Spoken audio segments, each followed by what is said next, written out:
Hello! Hey guys, welcome back. What's up, my dudes and dudettes? Welcome to another weekly Wednesday live stream. Well, actually, it's not Wednesday, it's Thursday. And it is Thursday because of a specific reason, which you see. Very actually, good two reasons, which you have before me right here. Anyway, I'm your host, Peter. This is Ralph. You know us, I hope. Let's put the name tags in there. There we go. Yeah, we should have these name tags here, right? Like, yeah. hello, my name is Phyllis or whatever. My name's Phil. Yeah. You probably wouldn't be able to read it, but still. Anyway, glad you're all joining us for the live stream today. Today we're going to be looking at, of course, what else? The newly launched GPU from NVIDIA, the RTX 4070. And what it has to offer, of course. So what I have here, I have two samples. Actually, I have three, but one is like a double. I had you know, in games you can dupe items. Well, I kind of did that with. Now, what I did is basically these two are pre-production samples. You can basically see that because also they don't have any fan stickers, and there's other stuff which I'll point out later. But so these were done. You know, these were delivered by our HQ to our technical department for you know, pre-launch testing and verifying mostly of the coolers, because we also didn't get any drivers before the launch to verify performance. So this is mostly all we can do basically is just verify cooler performance. So we can heat them up basically and see if the cooler can do its job, but that's pretty much about it. Anyway, they are fully functional, but you need the drivers, which we now have, so that's good.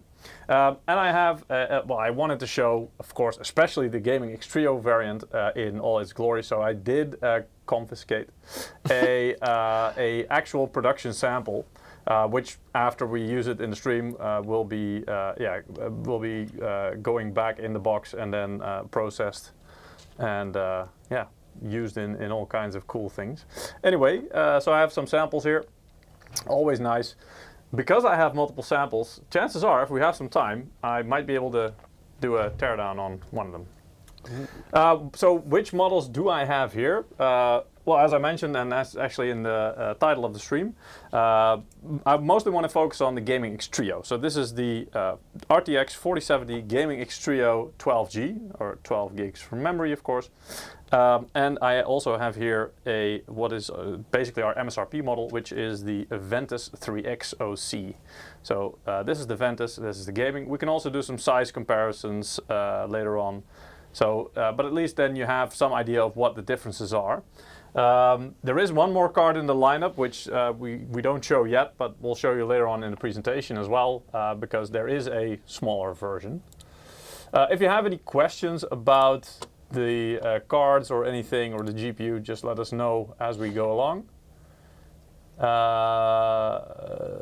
I've seen some questions. A question from TikTok. Somebody's asking, is it true you've been hacked? I don't know if I want to use the word hacked, but yeah, I mean, it's been confirmed that there was a cyber attack a couple of days ago, I think. Some data was compromised. I don't know exactly what, but you know, we do advise everybody that I think part of which stuff was compromised was like driver programs and stuff like that. So yeah, be careful if you're going to download anything. Download it only from the MSI.com, the official website, not from other third-party websites. And I mean, if any other details are known or anything needs to be alerted, then I'm sure that we'll put out you know, some press release or something about that. So, but yeah, unfortunately, it did happen. I mean, it's astounding how easy that can happen. Again, I'm not sure on the specifics of how it happened, what it was, or what was compromised exactly. But yeah, it's very unfortunate that that happens. Oh, yeah, so I already see a great question from NRT Antiquitera. Oh, damn, your name always trips me up on Twitch. He's asking about the power connectors, because indeed, and in the previous cards, pretty much everything was using the 16-pin power connectors. Actually, here we do have a difference, which I'll show you in a minute. So indeed, that's something that is interesting. DLSS 4 GPU generation. Well, I don't know about DLSS 4, but not yet. no. Yeah, when? I don't know.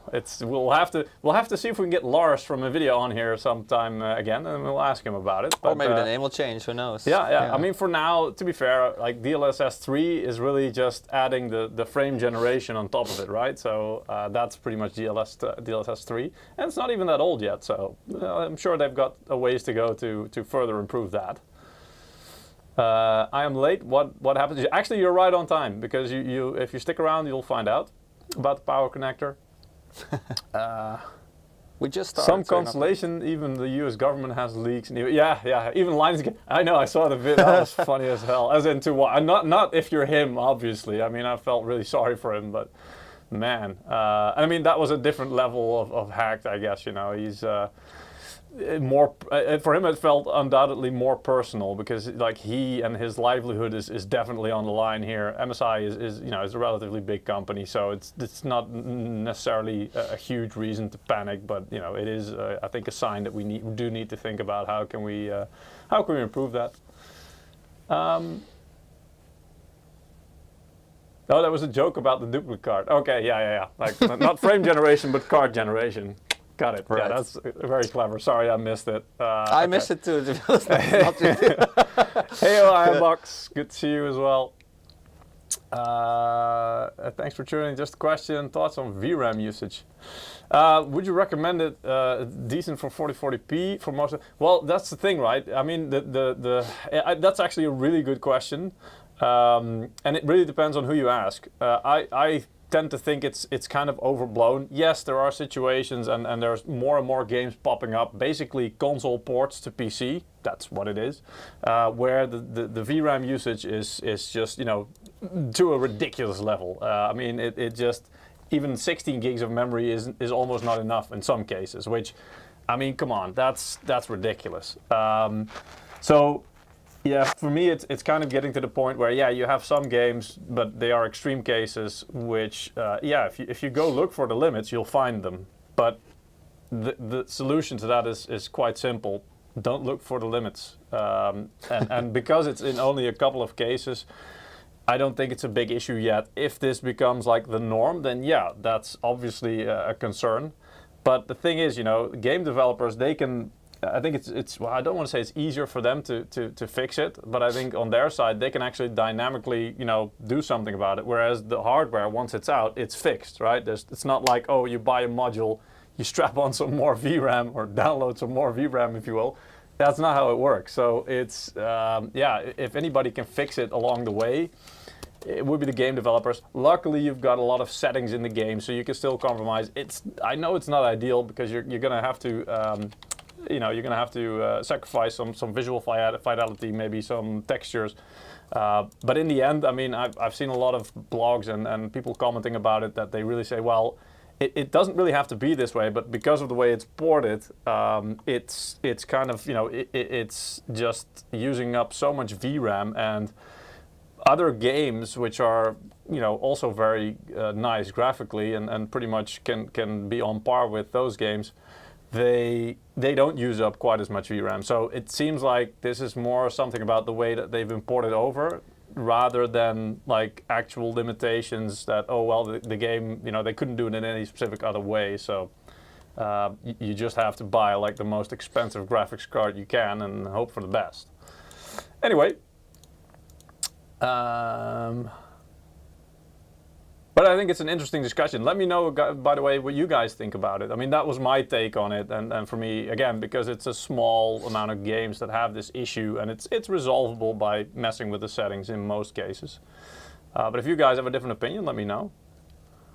Are you Dutch, is the burning question. Am I Dutch? Yes. Yes. I want to say, unfortunately, I am, but I mean, I'm not. It's great. I'm not that bummed out about it. I'm sorry. I hope you guys ain't either.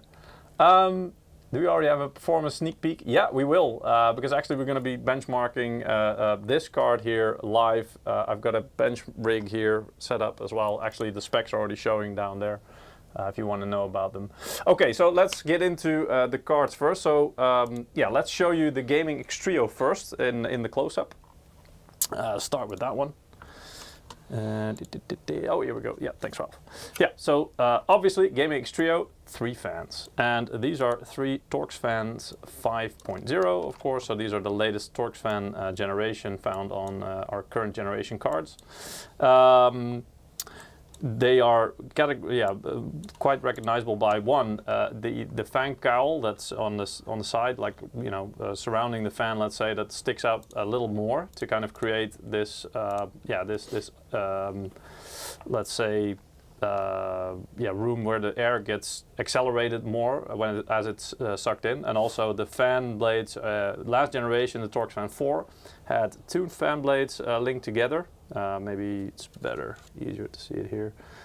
So it had pairs of 2 fan blades linked together, and this generation it's 3 fan blades linked together. So triplets, if you will. And that again makes the air, as it's being pushed down into the air heatsink, a bit more focused, and the air pressure therefore is higher. That results in better cooling without going into too much technical detail. As you can see, by the way, through the fan blades already, let's see which one's the best way to see this. Here we go. You can see there is, of course, the in between the fan blades here, the wave curved heatsink.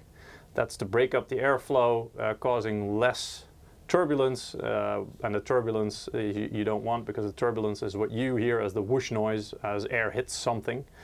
If it makes a noise, it's because it hits it and then it starts swirling around, and that swirling around of the air is what causes the noise. So basically this breaks the air down a bit more evenly and smoothly, so less whoosh noise. You see, basically you hear less noise as the card gets cooled. It's still quite a lengthy card, I have to say. I didn't expect the 4070, especially when I heard the TDP of around 200 watts. I thought, well, we're gonna get twin Frozr, right? This is twin Frozr territory. But we've gone with the 3 fan card, and I can kind of see why. Because I mean, this thermal solution, this Tri-Frozr 3, is it? Yeah, 3, I think. This thing is just so good that the fans barely need to spin. Even at max load, you will see later on, the fans just spin up, but it's pretty much inaudible. You can't hear the fans spin, so it's that silent, and that's really good. And I mean, most of the cards have pretty much this length anyway, so a lot of the cases are kind of already accounted for it. And so, yeah, if you have the space, this is a really good choice. And you can push this card as far as you want, but pretty much you will never pretty much hear it, when it's cooling. The strips on the front here, as you can see, the 3 strips, those are RGB, and on the bottom as well. On the side, the MSI logo with the dragon, of course, is also RGB lit. One thing that is not, but still looks pretty nice, is the backplate. And as you can see, this is a massive, what we call flow-through design. And as you can also see, I mean, you can see the fan blades through here, right? I'll spin the fan blades a little bit so you can see. So as you can see, this is what we call a flow-through design, and we've had it in the past, but not quite this extreme. Normally it would be like, most of the backplate was still closed, and it had some gaps, embedded in or cut out, let's say, of the backplate. This is really like the next level of flow-through design, I have to say. But there you can really just see how big the heatsink is, and compared to where the PCB ends, which if I turn it on its side, you can really see. So this is the front of the card, let's say, with the I/O, where the bracket where you connect it to your PC expansion slot, and then the PCB goes to the connector here, the power connector, which I'll tell you about in a minute, and then the rest of the card, which is almost half of the card, I would say. Maybe it is half of the card even. That's just heatsink. Now you might think, well, if the PCB is only this short, what the hell is the use of this, the rest of the heatsink? Is it even doing anything? Yes, it is. Because all of these heat pipes, I mean, there's one here, and these all converge on the GPU. I'm not quite sure if you can see that, but I'll show you that later when I'm able to do a teardown. Yeah. But there's like multiple heat pipes running through this card, and all of them converge on the GPU itself and the VRAM. And so the more surface area, being the fins, the fin stacks here you can see it quite nicely actually. If you see these thicker lines, the pipes, So they head all the way through this heatsink. And all these fins create surface area for the heat to be, they will take over some heat. Each one will take a bit of heat from the heat pipe. And so along the way, the more you have this, the more of this surface area you have, the better the cooling, basically, the better the cooling capacity. So yeah, it definitely does have use when it comes to cooling. And also having a long card like this means you have a bracket at the back, which, in some cases you can use. I do believe we're working on something that you can actually use these to fix them to your PC. So you don't really need the, let's say, the support bracket that's on the same side as the I/O bracket. But basically you can just use these screw holes to fix this to the other end of your PC. So it's basically suspended on both ends, let's say. And that should be pretty damn firm in place. In terms of the build quality, it's really firm, even though it looks a bit more open, as you can see, but still it's really firm. And I mean, I'm trying to put force on it here, trying to twist it. There's no way. So it's really still quite sturdy. It is a bit lighter than the previous cards, obviously, even though it's still quite a good size heatsink. But yeah, it doesn't need quite as extreme cooling as, for example, a 4080 or definitely not a 4090. Well, I promised you guys to talk about the connector as well, of course. So as you can see here, the power connector it uses is indeed the 16-pin connector, as it's called, or the 12VH PWR. Basically the connector that NVIDIA pioneered last generation on their high-end cards, and this generation on pretty much all cards so far. But not all 4070 cards have this, and you'll see that in a minute. Let's see, is there anything else I want to point out before I want to go to the next card? I mean, yeah, this card, in terms of all the other features, it has pretty much all the features that the other cards have as well, in terms of the cooling as well. You see, these are what we call the deflectors, these cone shapes, let's say. Those are stamped into the fin stack, and they basically redirect more airflow directly towards the heat pipe sticking out there. But overall, I mean, it's a really nice looking card as well. Oh yeah, sorry, the I/O, obviously. Here we have an HDMI, this is HDMI 2.1, if I'm not mistaken, or 2.1A even, I think. Display port, I do believe this is 1.4A, 3 times. So yeah, pretty much all the I/O you need for these cards as well. These are aimed mostly at 4040p, I would say. This is the first, I would say, mid-range tier Ada Lovelace GPU. If you can call it mid-range. I mean, in terms of performance and in terms of the current product stack, definitely. In terms of the pricing, it really depends on your own opinion of it, I've noticed. Okay. That's the gaming card, and then I want to show you the Ventus 3X card. So this one is a bit smaller when I compare it to the gaming. Let's see, I can actually put it like directly on. So as you can see, it's just a little bit shorter, like less length here, and also a little bit less tall. So there's, the gaming card is just, it sticks out a little bit more at the top when compared. You can also quite clearly see that when I put them side to side here. So the gaming cooler sticks out a bit more at the top, so it's a bit taller that way. It's also, the Ventus 3X is definitely 2 slots thick, and I mean only 2 slots thick. So it doesn't stick out beyond the 2 slots. The gaming is, well, let's say 2.5 slots, I would say. So as you can see, there's this part sticking out. If you're looking for 2 slots, then the Ventus would be your better choice in this, or your only choice if you have to choose between these two. Other than that, one big difference is, as I mentioned, the power connector. So the Ventus is actually using a, let's say, traditional 8-pin, single 8-pin power connector. So you don't need the 16-pin for this one. So that's also one of the big differences. The heatsink, it's still quite long, as you can see, for this one as well. And this is a more, let's say, well, traditional, or like a flow-through heatsink design that or a backplate design that you might have seen in past generations already. It's a bit more like what we've seen in other cards. Still, the PCB is pretty much only, well, let's say just over half the length of the card. As you can see, it's just past like the middle of the fan. So I'm going to say it's a little bit more than half the card. But still, it's a relatively short PCB. And the rest, I mean, the heatsink then goes way further than that to provide additional cooling, which is also one of the reasons why on the day one coverage, which only covered and tried to compare all the MSRP models, you'll see that this one came out pretty much on top because this is one of the, well, let's say few 3-fan models. And definitely the 3-fan model that got everything right in terms of the balance and the cooling and noise. Yeah, normally there would be some nice stickers with the MSI logo on here, of course. But again, this is was a pre-production sample. Yeah, that's also visible from one thing I'm going to point out to you is the heat pipes on this particular sample. They are still copper color, as you can see. Where normally on the if you were to buy this card, your heat pipes would be nickel plated, so that would be silvery. Like it would blend in with the rest of the heatsink.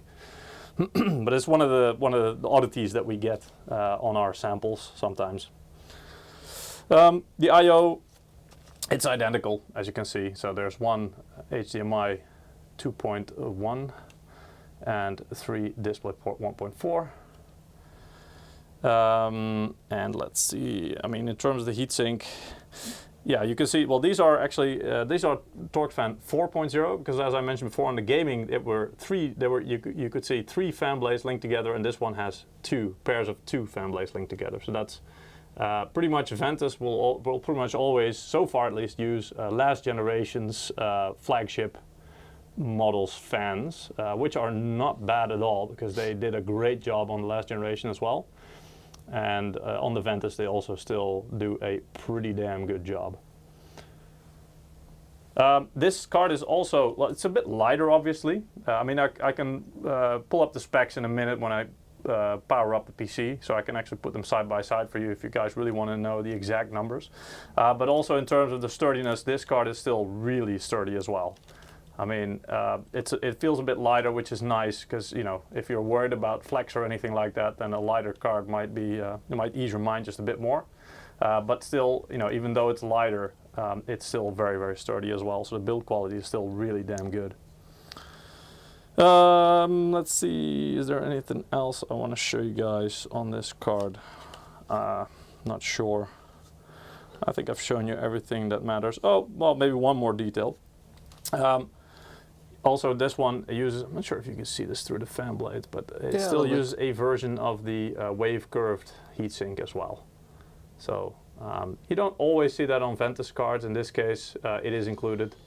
So that also helps with reducing the noise again. So yeah, I'm not sure if you guys you can see it a little bit. Just it's less, yeah, just a little bit less obvious than on the gaming card, but yeah. There's a question, Yes. Maybe we'll get to that later, I don't know, but is there a 650 watt power supply? Is that enough for a 4070? Oh yeah, well, I mean, it also depends on the rest of your system, but obviously, I mean, the graphics card is just one component of your PC, and the basic, max power draw of this card is around 200 watts. I mean, you can, on the gaming card, it's slightly higher, so, I mean, think about 220 watts as a max for your graphics card, but then of course your motherboard, your CPU, your RAM, the rest of your system also needs power.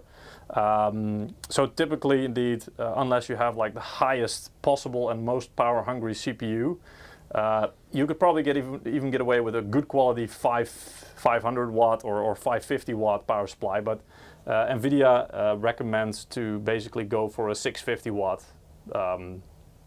Yeah.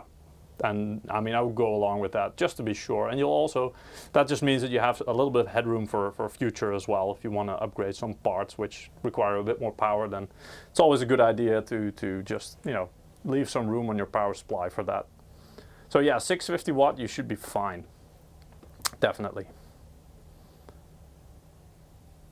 Okay, any other questions about the cards? or anything you'd like to see when I still have them not attached to a system. How much for that card? Well, you'll have to check your local retailer. I mean, the Ventus basically is supposed to be $599. That's the MSRP. So you should be able to find these, and I don't know how that translates if you're, I don't know where you're from, but your local currency. But that should be the MSRP, at or around the MSRP.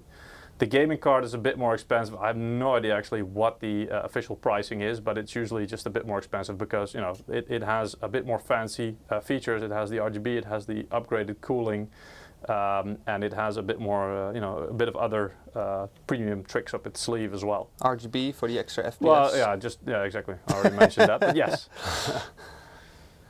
4070 Supreme when? Michael Carpenter is asking. Well, actually, for now we don't have plans for a Supreme card because, honestly, we're not sure if it makes a whole lot of sense at this level, at this tier, because it would require such a markup in price that probably you're going to be, you're going to be quite close to either a 4070 Ti or, depending on if you really go balls to the wall, it might even be, closer to the 4080 pricing at some point. And then it doesn't make a whole lot of sense anymore because then you just buy the higher tier GPU instead of a lower tier GPU with a really high-end edition, right? So you kind of have to think about that as well.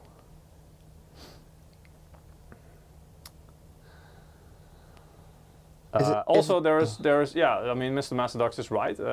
Well, it makes no sense anyway. There is a little room for overclocking.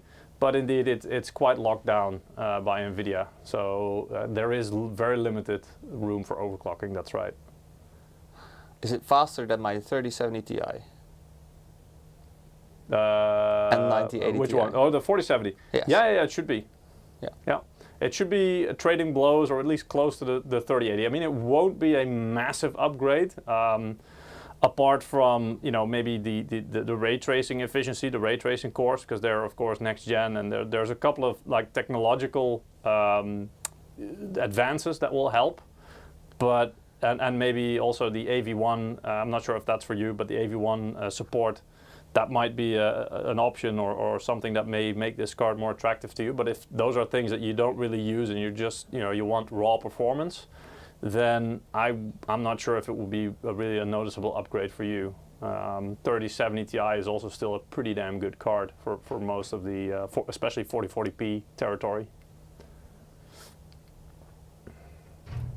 Cyberpunk path tracing, Pandorian Grey, I'm happy you mentioned that. That's actually the game I'm looking to show you guys the performance on as well later today. So hope you stick around for that, because yeah, that version of Cyberpunk, that can make pretty much any card at the moment break down and cry. I mean, it's pretty cool though. It is. It's pretty damn cool. But it's like, I mean, they say it's a tech demo, so it's not technically, like the version of the game yet. It's just showing them what you can do. And Cyberpunk is already a title that's really demanding, and it's at its most highest and extreme settings. So yeah, add path tracing to that, and you're basically reaching for the limits of the current technology, which is cool. I mean, that's always nice to do. But it's not really representative, of course, of like the average gaming experience. So yeah, will it be a 4070 Supreme? Basically, we just addressed that. We don't think so, because it doesn't make sense. I mean, the opportunities for upping the clocks are relatively limited on this card. And also then, the pricing would go up to a certain point where you're closer to 4070 Ti already, or MSRP of 4070 Ti perhaps. So it doesn't really make sense anymore. All right, so what I'll do is, I mean, keep calling out questions, Ralph, if you see them. Will do. Any interesting ones? What I'll do now is I'll grab the benchmarking rig. I've also got a few slides prepared for you guys, basically just to give you an overview and put things into perspective for the GPU, and also a bit more detail about our models. So yeah, the system I've prepared here for you today is, obviously we're going to be using the 4070 GAMING X TRIO. The motherboard is a B650 Tomahawk Wi-Fi. I've got a Radeon 7, oh sorry, Ryzen. I'm the graphics card guy, right? So I call everything Radeon, even Good especially excuse, if it's AMD. excuse. Anyway, the Ryzen 7 7700X CPU in there. I've got, I believe, 32 gigs of DDR5 G-Skill in there, Trident Z5 Neo RGB. Really fast memory, so it shouldn't be bottlenecking us.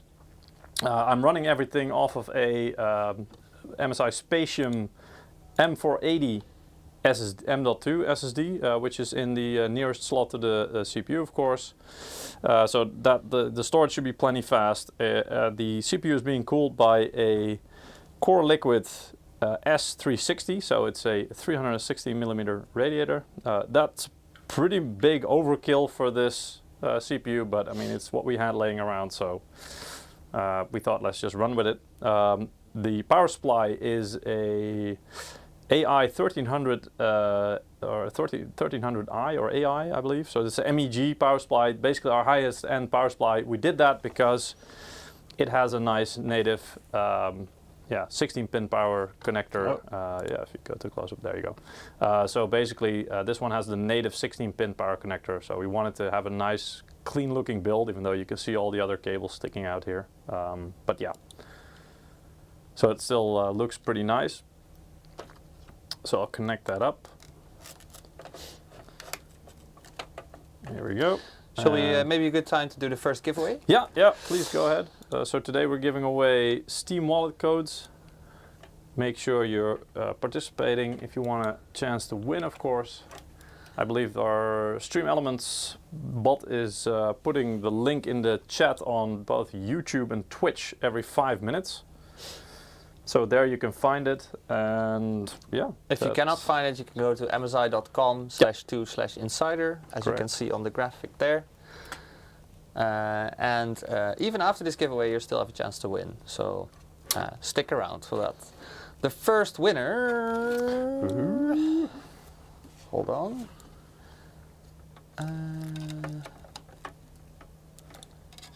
See if I can get everything connected here. 1 second. Drum roll, please. The first winner is Real. Real? Real. For real? The nickname Real. For real? It's for real. But for real though? Yes, yeah. Very real. Really? Congratulations. Congratulations, Mr. Real. or Mrs. Real. Cool. We will get the giveaway to you within the next week. Yes. And if you haven't won a code yet, do stick around, because we will be giving away more codes later on this live stream. Yes, yes. Okay. Well, that should pretty much fix it. Let's see if it fires up or if so the sparks are prize is fly. for real. For real. Yeah. There we go. It's powered on. Now we need to give it a second. You guys have, Matt's asking you, or saying, are you asking or saying, you guys have AMD Radeon graphics card? Yeah, we do. That's not the card we're looking at today, but yes, we do. So the price is for real.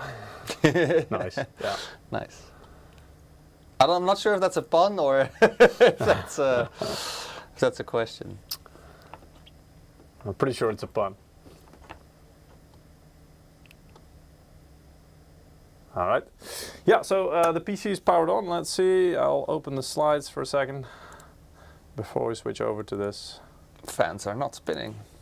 No, yeah, because we're idling in Windows. Very nice. I will also open up MSI.com already, so we can pull up the different specifications of our 4070 models for you guys. Let me see, we have this one, we have this one, and we have this one. Yes. Okay, let's go over to the slides first. Yes. Right, so the 4070. Just to put things into perspective, the green one is of course the GPU that was just introduced. It is based on the AD104 silicon. Which also, of course, uses the 4nm process used on all 40 series so far.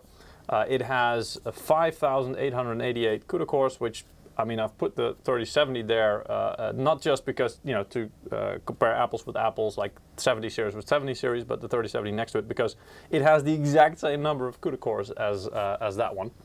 However, the boost clock is quite a bit higher. It is the lowest so far on the 40 series with 2475. Obviously, our cards are clocked a little bit higher, especially the OC versions, so the Gaming X Trio as well, that's the highest clock card. This card uses 12 gigs of DDR6 memory clocked at 21 gigabit per second, which, especially compared to the 3070 of last gen, of course, but this is the original one with 8 gigs. You know, that one used DDR6, so not the X version, and also therefore also clocked lower. However, big difference there is, as you can see, the memory bus. So 192-bit versus previous generation 256-bit. In terms of the power draw, well, it's quite in the same ballpark. It's a little bit lower, which you would expect with the smaller process node being used, 4 nanometer, so 200 watts. Our Gaming X Trio is rated just slightly higher, which I'll show you in a minute, but yeah, that's still quite impressive for this level of performance. Moving on then, the type of performance you can expect. Well, 4K.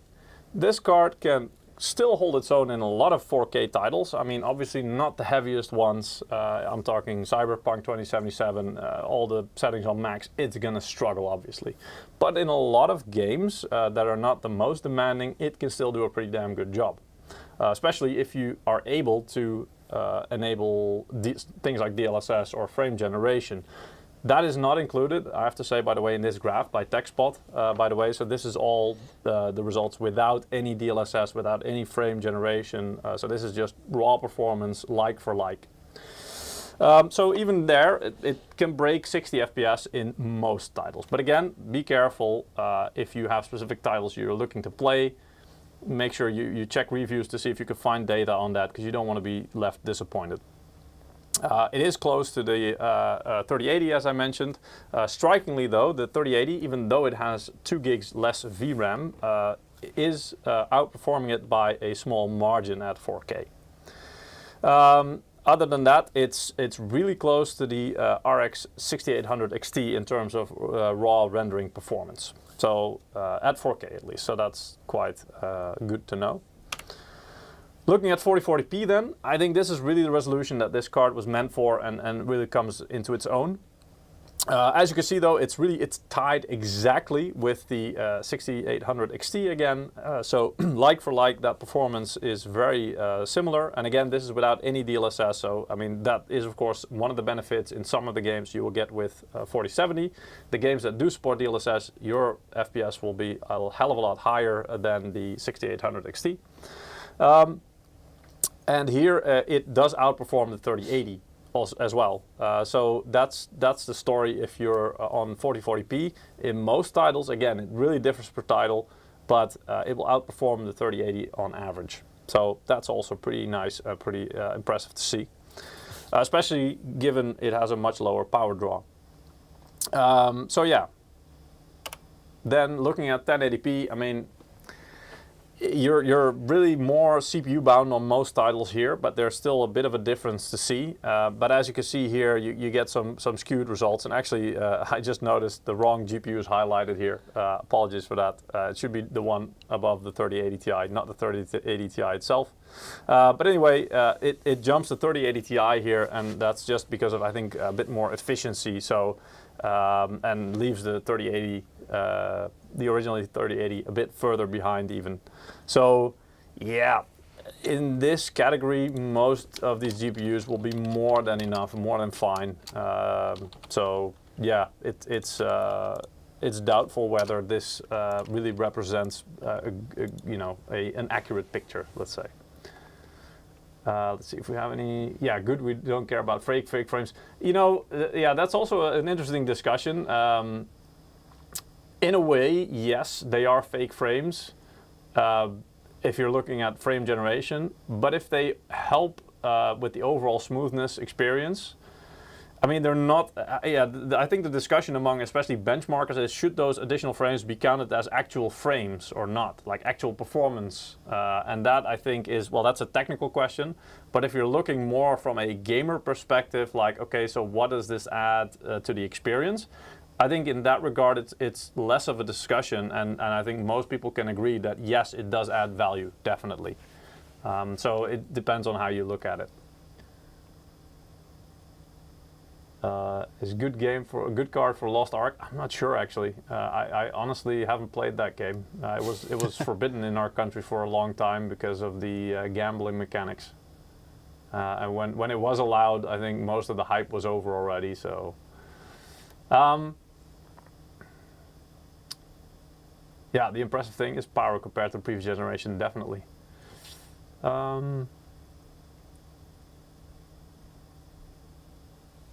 Okay, higher latency, isn't that nice? Not sure what high. Oh yeah. Well, that's true. I mean, the flip side of the adding or the frame generation, let's say, basically the thing that DLSS 3 adds is that it does introduce a bit higher latency. However, luckily, NVIDIA has also created the, what is it called, NVIDIA Reflex, which can help to mitigate that again a little bit. So for them, it's usually a thing of, like, it's the same with, introducing ray tracing and then introducing DLSS to kind of, alleviate the issues that create. So the same with frame generation, it adds something, it adds smoothness, but unfortunately, it also adds some latency. However, and I mean, they already had Reflex, but still, so they have something to counter it. So it's almost like, it's a game of, introduce something, it adds something, but it also, unfortunately, adds something that's not so good, and then they add something to counter that. So the good thing about it is you have a choice. Yeah, that's the thing. I mean, that's why, as long as they do have something to kind of counteract that, that's nice. Doesn't matter for single-player games. Yeah, maybe not, but I mean, that's also, always the discussion in single-player games, and especially if you're just playing chill games. I don't know, Anno 1800, something like that. Firstly, you don't need a crazy high frame rate, and so you're probably thinking more and having more value on overall visual quality, and yeah, then also the latency probably isn't that big of a worry, unless it's noticeable, of course, when you're moving the mouse around, but still. And if you're an FPS, like a multiplayer FPS, a competitive person, then yeah, any latency is unacceptable, right? That's just how it goes. But then you have different priorities. I think CSGO runs fine on this graphics card. Sorry? I think CSGO runs fine without DLSS. Yeah. I'm actually not sure about CS2. I'm sure it will run fine. But the thing is, I haven't been granted access to the test, unfortunately. But yeah, that would be really interesting as well. I'm really looking forward to what they're doing with that as well. But most of the competitive games, anyway, they're not that demanding. Meaning they'll run fine on any recent hardware anyway. All right then, moving to a little bit of an overview. Well, I showed you two of these cards already in real life, but here is our complete lineup. So in the middle there is the Gaming X Trio, on the right there is the Ventus 3X, and on the left there's the Ventus 2X, named so because of course the two fans it has.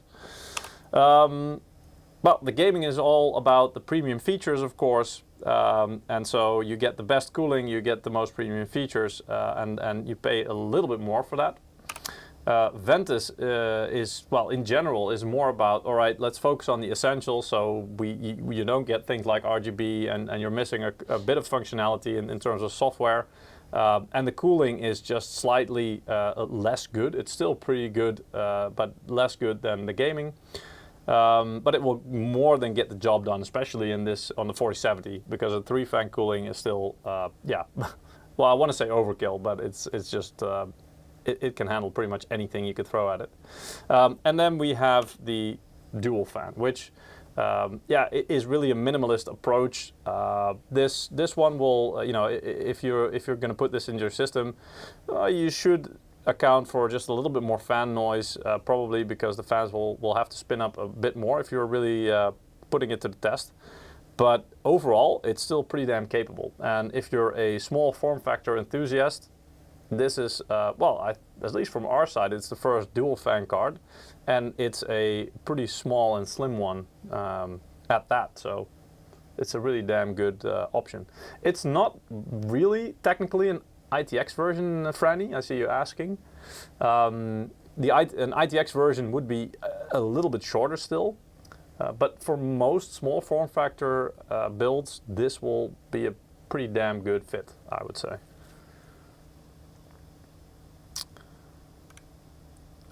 Okay, well, we of course also checked the media reviews and wanted to highlight a couple of things here. So here you can see the cooler performance. This is from the Ventus 3X on Tech Power Up. So they compared it to a couple of other models here as well. So this is a direct comparison, and this is about the cooler performance. So basically, what they do is they put a power draw on the system, let's say. So they lock the power usage at 200 watts for all of these cards.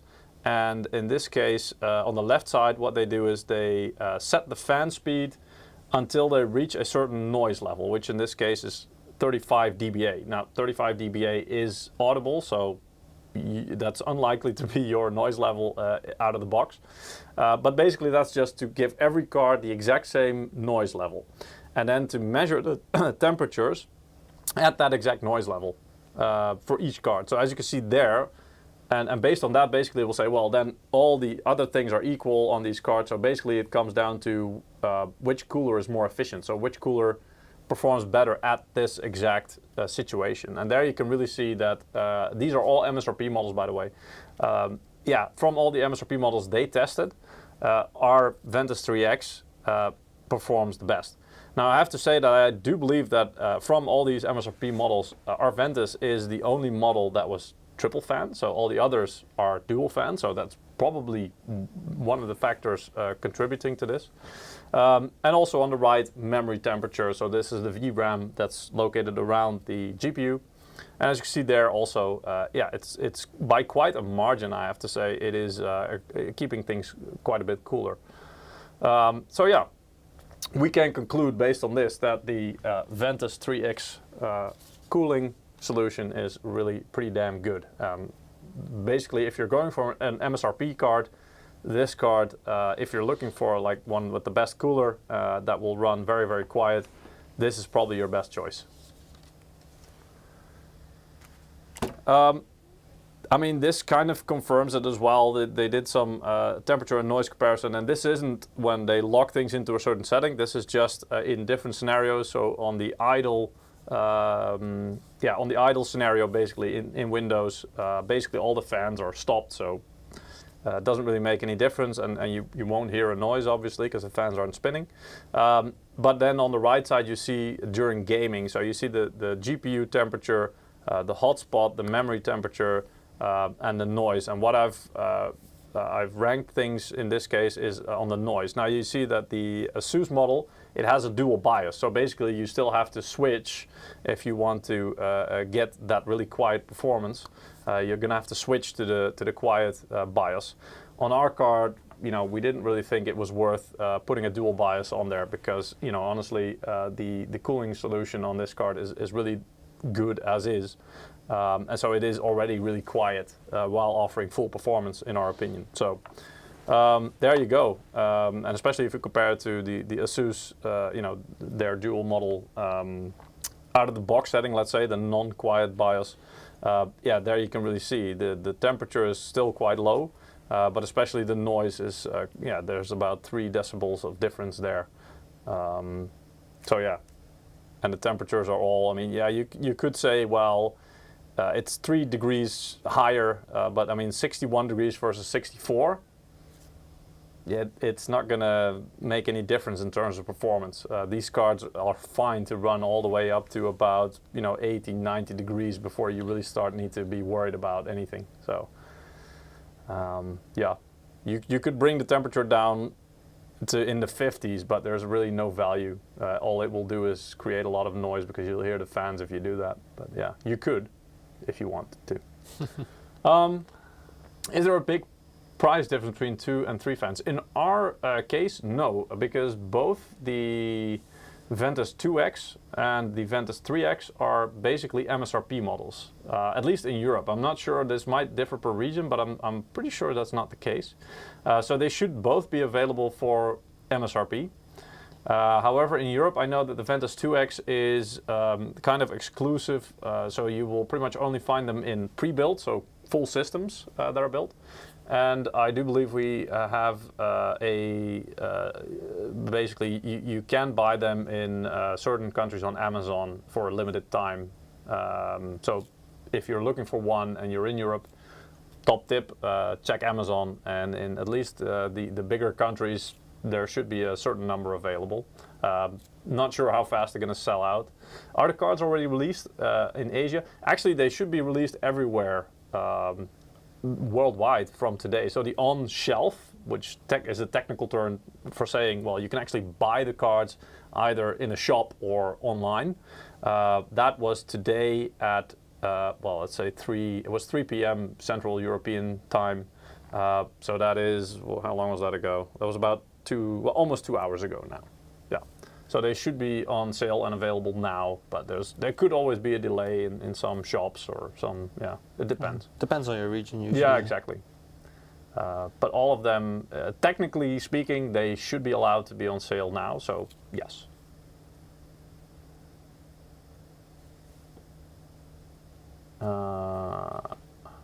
Where on the insider side do I enter for the giveaway? You can go to msi.com/2/insider, or I mean, I see you're looking on, you're watching our stream on Twitch. So if you wait every 5 minutes, the Stream Elements bot will post the link, the Gleam link to the giveaway in the chat. So you could also wait for that.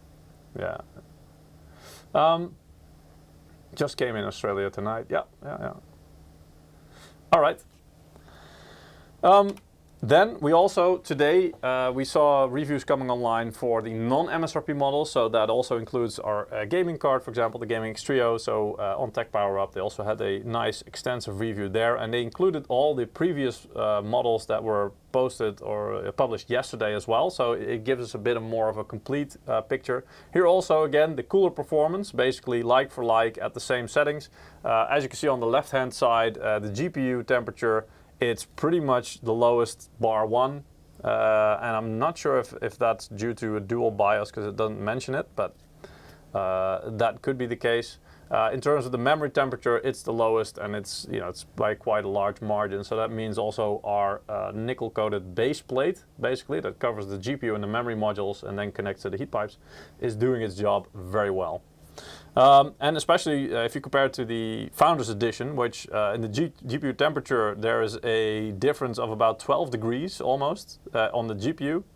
That's massive. And if you're looking at the memory temperature also there, that's an even bigger, or is it? No, it's not. It's about a 12-degree difference as well, I believe, or something. No, more, actually. 18. Oh God, I'm bad at math when putting on the spot. Anyway, it's a huge difference. So it keeps everything a lot cooler, let's say. I mean, overclocking, it's been mentioned before, it's rather limited on this GPU, but still, looking at the Tech Power Up results, small W, a small win there. Our Gaming X sample managed to achieve the highest average GPU clock. Not the highest maximum memory overclock. Well, that is what it is. But overall, it also managed the highest overall performance at an average of 6.6% overclock. So again, it's rather limited, especially if you're coming from previous generations like 900 series or 10 series, where you could easily get like 15 to maybe even 20% gain by overclocking. Yeah, it is what it is.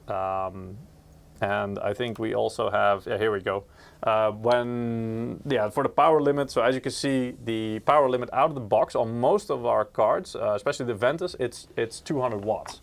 It might be worth noting that on the Ventus, this is also, 200 watts is also the max in the BIOS. So you cannot really up the wattage on this card, through Afterburner, I believe. So you shouldn't really be trying to do overclocking with this card. However, the Gaming X does have some overclocking there, and as you can see, it can pull upwards of 240 watts at the absolute max. So that is, I believe out of the box, it's 215 watts that it can draw maximum. But if you then take Afterburner and put the wattage or voltage slider all the way to the max, the power target, let's say, that will allow it a budget of a maximum of 240 watts. It's debatable. I mean, you're really going to have to try hard. In gaming, it probably won't reach it at all. But if you're going to throw things like Furmark at it, then yeah, you're probably going to hit that power target. Yeah, you'll feel a nice bit of heat coming out of the heatsink. Yeah, overclocking is basically dead, Mr. Masterdoc. I tend to agree with that. Which in a way is a shame, but you know, it's for most people they didn't overclock anyway, so yeah. You can still undervolt it, yes. However, I mean, we've seen with previous cards like a 4090, 4080, undervolting was a viable option. You could get quite a big difference in both temperatures and power consumption for a relatively minor impact in performance. On this 4070, I don't think it'll be quite as much though. So because it's not, this GPU is already working at a very efficient level. So they haven't pushed it that further on the, let's say on the efficiency curve, that much further. So you can definitely underclock it, but I think the performance impact you will suffer for it will be bigger compared to, say, a 4090 or 4080. I haven't tried it, to be fair, so I'm not sure, but that's just my expectation here.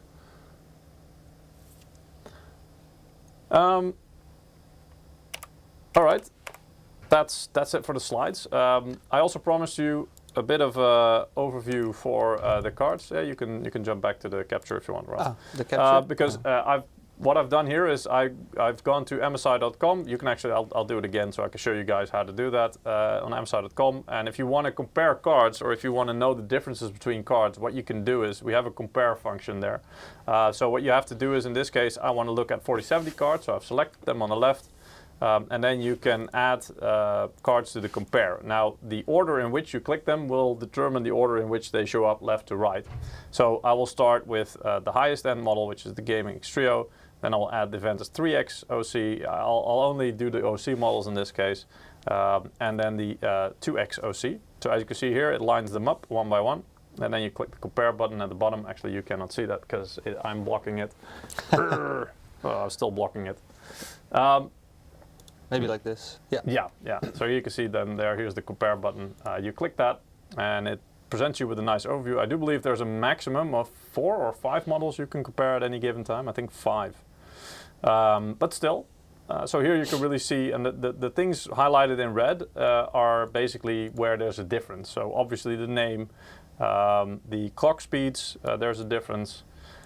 So as you can see on the left side, the Gaming X Trio has the highest clock speed, so it's all above 2600, whereas the Ventus cards both have 2505. Still a little bit higher than the NVIDIA base clock speed, but it is lower than the gaming one. CUDA cores are all the same, of course. Memory speed and memory size, bus size, everything is the same. Power consumption, here we go. So for both Ventus cards, it's 200 watts. Pretty much you cannot change it. It's kind of locked in the BIOS. But for the gaming card, it's 250 watt out of the box, and you can, by let's say unlocking that or pushing that up in Afterburner, you can push that all the way to 240 watts if you want. For the power connectors, well, I already showed you the difference in real life, but here it is again. On the Gaming X Trio version, it is a 16-pin power connector. So basically the new one, let's say, and on both Ventus cards, it's a single 8-pin power connector. Recommended PSU, well, this is, we're following NVIDIA's recommendation here. So overall, we're saying it's better to just have a 650 watt power supply. And that is good advice, I would agree. Here's also the difference in dimensions. So here you can really see that the Ventus 2X is only 242 millimeters long. So that's, I mean, the length is the big difference there. In terms of the thickness, the Ventus 2X is also only 2 slots wide. The same with the Ventus 3X, so it's also 43 millimeters wide. That means 2 slots. The height, let's say, how tall the card is I showed you on the Ventus 3X. It's quite a bit less tall than the gaming card, which is 141 millimeters tall. The Ventus card's 120. Ventus 2X slightly taller, but yeah, 125. So overall, Ventus 2X, which is the one on the right, it's really small compared to the other ones. This is also reflected in the weight, of course. So the gaming card weighs just over 1.2 kilograms. The Ventus 3X 811 grams, and then the Ventus 2X 651. So that's quite light, especially in this generation, because all cards so far were, well, actually the 4070 Ti wasn't that bad, but I mean, especially 4090 and 4080 were pretty damn meaty cards, right? They were hefty, let's say. And all the rest is the same, right? So they all have the same specs and capabilities, let's say, technically speaking. So yeah, hope that helps to give you some context. Maybe time to do another giveaway already? Yeah, let me Or is draw it too some new soon? winners. Yeah. So yes, if you still want to participate in the giveaway, you can. Even after this one, you can go to msi.com/2/insider or follow the Gleam bot or the Stream Elements bot that is auto posting in our YouTube chat and our Twitch chat. Yeah, so feel free to enter there. And there's also a loyalty bonus, so you can, if you come back each week, then you have a bigger chance to win. So that's also very nice. Let me just draw a winner real quick. Drum roll, please. Yes.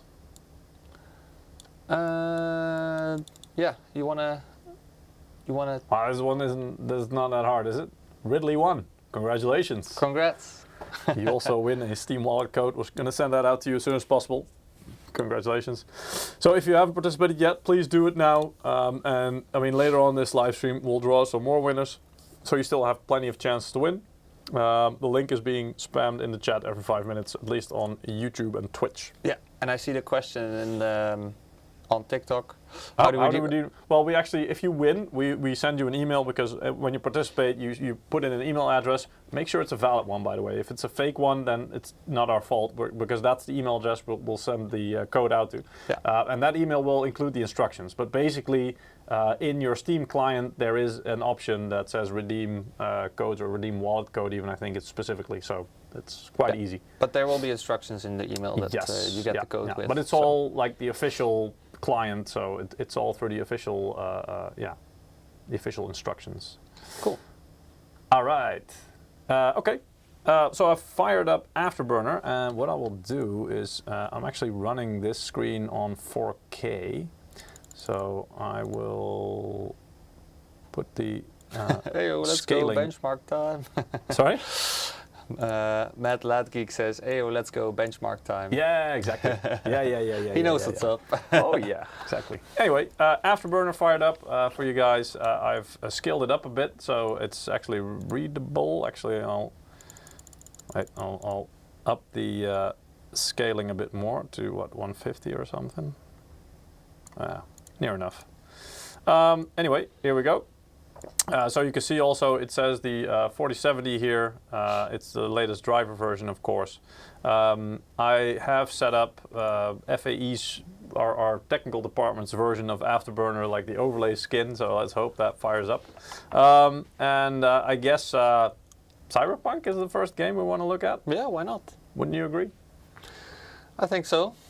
Very good. Very so good features. I did update Cyberpunk. So of course it has the latest update with the fully path tracing. I think the official name of that version is, what was it? Could you see it here? Cyberpunk. Yeah, is it there? The Overdrive, RT Overdrive, right? We've seen that mode since the launch of the 40 series. That NVIDIA was talking about the RT Overdrive, and everybody was like, but when can we play that? Well, I mean, what is that even, right? So now we know. It's a fully path traced version of Cyberpunk, which was, I mean, that was already a pretty damn heavy game if you put all the settings to max. So putting path tracing on it is a pretty brave move. Because if you remember, the previous games, I think there were, as far as I know, there were 3 other games that were fully path traced before this. The first one, if I remember correctly, was Quake 2. That was a game from 1997 that they you know, redid all the lights and yeah, so ray tracing treatment and fully path traced. That would pretty much melt some of the GPUs. Yeah, two generations ago. Then also Minecraft, I think, did this. And Minecraft is quite low poly, so yeah, it's not the heaviest of games otherwise, but still, you know. And then the other game that was, well, somewhat more modern, I'd say, that got that treatment was what was it called? The Witcher? No? Yeah, yeah, the Portal remake. Oh, Portal. Yeah. Yes, Portal. Portal. Portal. Yeah, I thought I might not pronounce it. The Witcher didn't get this? Well, not officially, not path tracing. Okay. It got ray tracing, yes, and there were, before that, there were like third-party mods that would add ray tracing, which, to be honest, in The Witcher 3, which was already an amazing game back when it came out, that was around the time when I started working at MSI, by the way, so I have I have a soft spot for that as well, because that was really like, I got into the middle of it, but you know, back then it was the Hairworks that was the ridiculous thing, and that was adding, you know, a big performance hit on the GPUs on the 900 series. But, oh yeah. you know, ray tracing that you know, made that game so much more beautiful. So yeah. Anyway, but yeah. So that, and then now the fourth game that officially has this fully path traced version is Cyberpunk, which brave move. Anyway. As you can see, the 700 FPS, nice. Yes, good start. The overlay is there indeed. You can see all the things. It's the FPS indeed at the top. The frame time as well for you guys, so you can really see if there's spikes. You know that there's like suddenly that basically means it's noticeable. Do you start high or low? Sorry? Do we start high or low? How do you mean? With settings. Oh, that. Well, we'll get to that. But so okay, the GPU is listed here, of course, the 4070. You can see the usage number underneath that. The fan speed for it is here. I'm not sure if that's really visible for you, but yeah, fans are spinning, but it's only 51 degrees at the moment. And also the wattage, so how much power it's using. As you can see, currently around 145 watts. Oh, there is stats here for the CPU. Wait, they are not working, and that's because they will try to get their data from HW info. So just to get things completed there, I will also run that in the background. So no, I don't want to upgrade right now or update right now. Let's go back into the game. Hopefully that should fix, or did I just click it away again? Nope. Now it's reading out correctly the CPU values as well. So you can see the temperature, RPM of, I believe this is the fans on the radiator itself, so not on the CPU, and the amount of power it's pulling. So yeah, you can see all of these things. Indeed, as Ralph was asking, the question now is what settings shall we start at? Now, of course, resolution. As this is I think a lot of people, and the consensus is this is mostly a 4040p card or QHD. That's the resolution we're going for. I've basically left a lot of things as they are, so basically, you know, default settings. Texture quality is on the highest settings, and let's first start without DLSS and without frame generation, to just kind of see like you know, what is the base level of performance you can expect without any of the gimmicks, if you would want to call them that, applied. And holy crap, motion blur on high. I mean, you know, I want to say no, but if anyone within MSI hates motion blur, it's Peter. No, I think it's most people, honestly. It doesn't add any. I saw, I'm not even sure who mentioned this before, but they really were saying like it really adds nothing unless you have a crazy like 30 hertz or 60 hertz monitor and really low FPS. Then motion blur can make it seem more smooth. But for you know, games that run smooth anyway, and if you're above 60 FPS and 60 hertz, it really adds nothing. It just adds smear, right? It's like, maybe it was Linus, because I remember the next part, what he said is like, if you really like that effect so much, just take take Vaseline and smear it all over your monitor, because it's the same effect basically. Anyway, that stuck with me because it was so funny. I think it's mostly cinematographers and people that watch, like, are really into movies and stuff. They tend to like motion blur because it gives cinematic realism, kind of. Yeah. It's more the cinematic setting, Maybe, I guess. I don't know. Yeah. Okay, I'm going to turn it off because I see a lot of people in the chat also saying, please no. Yeah, turn it off. All right, okay, cool. But just so that you guys don't say, you messed with the settings, you know.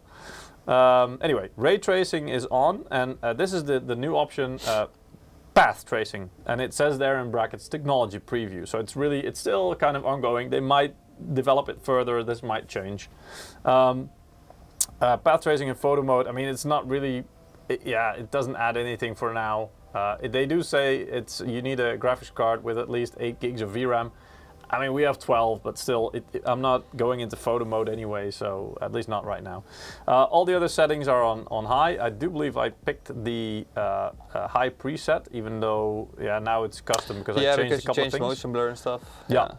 Anyway, but you guys can see everything's on high and on ultra even. A lot of the settings: volumetric fog, clouds, dynamic decals, screen space reflections. You know, all those things are on very high settings. All right, now let's run a benchmark.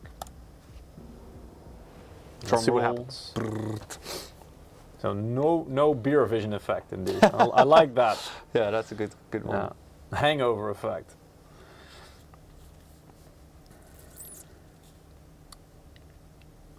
All right, well, not Ivan, who's saying, I was considering buying the 4070, gonna see if it's good or not. All right, just close your eyes for now, because this is not representative of your gaming experience. This is like the most demanding game and version of that game that I could find right now. So this is really like, this is not representative, let's just put it like that. We went over the average performance you could expect, non-ray tracing, non-DLSS and all that jazz before. And at 4040p, on average, it was well above 100, something like 100, in the region of 120 FPS. So you're fine if you're gaming on 4040p. What is more demanding, Cyberpunk or Star Citizen and Orison? I don't know. The Star Citizen, I read a while ago that they basically broke it. I'm not sure if it's fixed again. I don't play the game, I have to say. I thought it was a really interesting experiment, let's say. Orison is notorious. It's a planet. It's notorious for having very low frame rates. So I would say Star Citizen Orison. Yeah? Yes. I don't know. Is that because it's poorly optimized maybe as well? Yeah. Okay. Because it probably doesn't use ray tracing, does it? Not path tracing. No, it doesn't use path tracing. I'm not sure actually, but I don't think it will have that feature yet. Tetris is more demanding. Holy frame time. Yes. But Star Citizen still hasn't optimize their programming for performance yet that much. Yeah. So they're doing it slowly, step by step. Gamer ego is the most demanding. Oh yeah. Gamer ego. Yeah. Oh yeah. All right. CPU should have been the 7800X3D. Just saying. Yeah, maybe, but we didn't have it laying around. So the 7700X is really not that bad. So we're really not going to be limited or bottlenecked by the CPU here. Trust me. That's no. Not at this, with this kind of thing. So anyway, 18.5 FPS on average. Wow. Yeah, it's not what you want. But I mean, again, this was the most challenging scenario at 4040p. I mean, if you would run this at 4K, that, you know, we would really have to call somebody to take care of this graphics card afterwards, because, you know, that wouldn't be too good. Anyway, so what we're going to do now is I'm just going to enable DLSS. That's all. And I'm going to put it into the quality preset, okay? Okay. By the way, the temperature, oh crap, I didn't pay attention there, but wait, we can pull that back in Afterburner, I'm sure. Somehow. If it's still running, here we go. Yes. Give me, where is the, oh, I hate this layout. Where is this? Oh, Where's here we the go. graph? Yeah, I'm more of a you know, the thing that it used to be, the layout. Anyway, let me see. So this is GPU clock memory. Why is this all the way at the bottom? CPU usage, GPU temperature, here we go. So basically, and it should show me, all right, the max value it says here is 63. So the hottest it got during that benchmark was 63 degrees. Of course, it was a relatively short benchmark, so if you really want a representative thing, you would have to run this for like half an hour or something and then see how hot it gets. But I'd be surprised if it gets anywhere hotter than 65, because also here the fan speed, we can see that, was that up here? No, it's the GPU clock. Oh, here we go. So the fan speed in percentages. 30. Is it 30? Fan speed. That's this. Yeah, well, when it starts, but 30 is basically like it's like the lowest value, because if you set it below 30, the current, the power is too slow to kickstart the fans, let's say. So it needs a minimum of like 30% for the little motor, the electro motor in the fan to start spinning, let's say. So that's like, it's like the minimum it needed to do. And so actually that was about what like 800 and something, not even 900 RPM. So yeah, that's not too much. That's for a fan. Just barely spinning at the lowest possible speed. Definitely not something you would hear at all. No chance. All right. All right, let's see, what else? So we have now DLSS on in quality mode, right? All the other settings the same, 1440p. Let's run another benchmark. Let's look at the difference. Yes. So this is just the difference that DLSS makes, not frame generation. It's already higher. Yeah, still a loading screen though. Honestly, just before it starts, you kind of get an idea of where the FPS is going to be. So yeah, I mean, you can already see it was just under 20 when it started without DLSS, and now it's already at or above 30. Frame time is also quite a bit lower already. Still relatively high, of course. I mean, 30 FPS is still not at what we would call playable for a game like this. But this card has got more tricks up its sleeve, so. And this is all ultra settings, 40p. Yep. Quality presets. All settings pretty much maxed. Ray tracing on the highest setting. Well, fully path tracing. Yeah, also, yeah. Yeah, and here it still looks good. Yeah, and this is the quality preset, meaning it's trying to upscale from full HD to 4040p. So that's like the best DLSS upscale you can get. You could go for balanced mode, which I believe then it goes down to like 720p to upscale it. But the further you go down to performance-based DLSS, you're going to see more visual artifacting. We did a test preview before the live stream just to see how that would look like.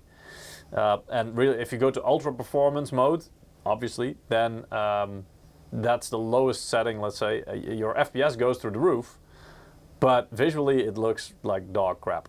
Anyway, so we went from, what was it earlier, 18.5 or something? Yeah. To 36.5. That's a big difference already. Now, let's enable frame generation. And as you can see, when I enable that, this also jumped to auto. So I'm going to have to reapply this manually to quality again to make sure it doesn't do something different than what I want to show. So this is the same as the last run. So with the quality DLSS preset, but now also adding frame generation. So basically the thing that DLSS 3 adds. Do you have any idea what it does when you put it on auto?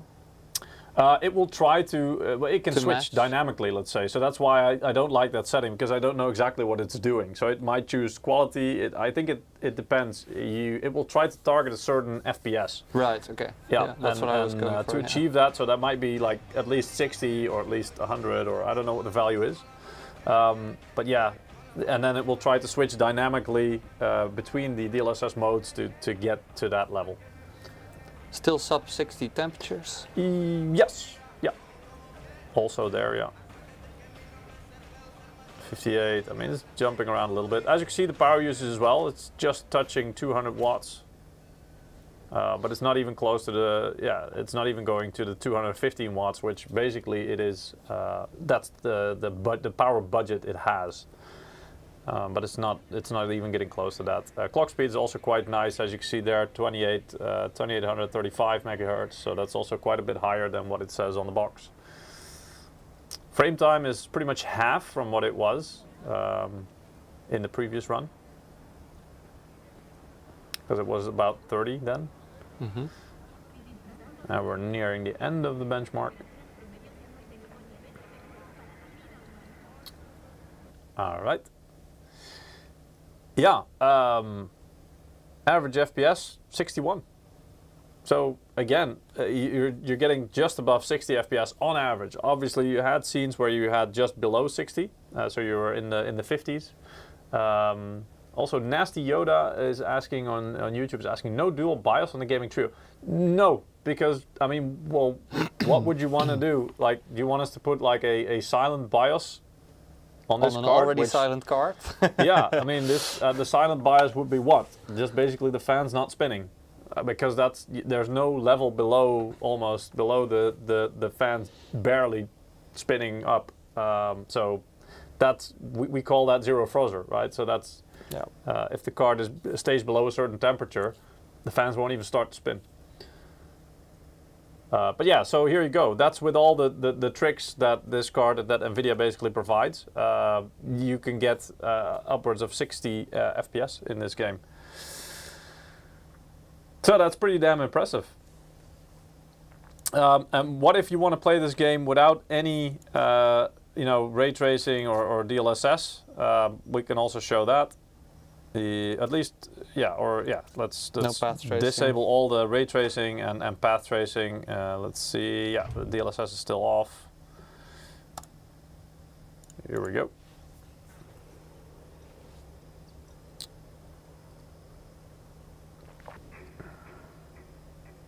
Mad Lag Geek, you mentioned indeed huge jump frame generation, yes, and at least half the latency, yes. However, if I'm not mistaken, I do think that NVIDIA Reflex is also enabled in the game. I didn't check it, to be honest, but while preparing for the live stream, I noticed at some point that it was on by default. So that might be why the frame time is also lower, and the latency is actually quite low. But that's not a bad thing. I mean, it is there for everybody if you have this card to use the NVIDIA Reflex feature. So it's available. So yeah, why not? What is DLAA?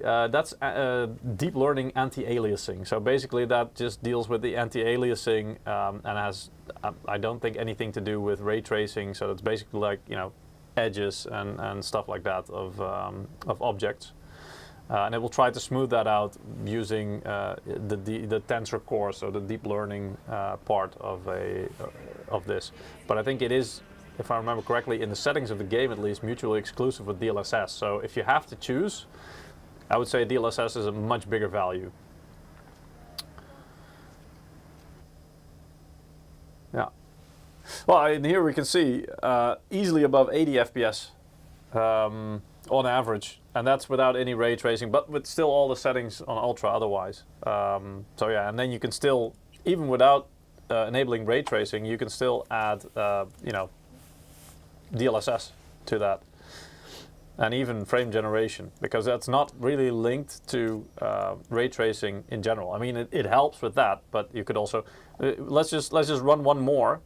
This will be very high, I think. yeah, but just to see what, if you were to include those, what that does to the result.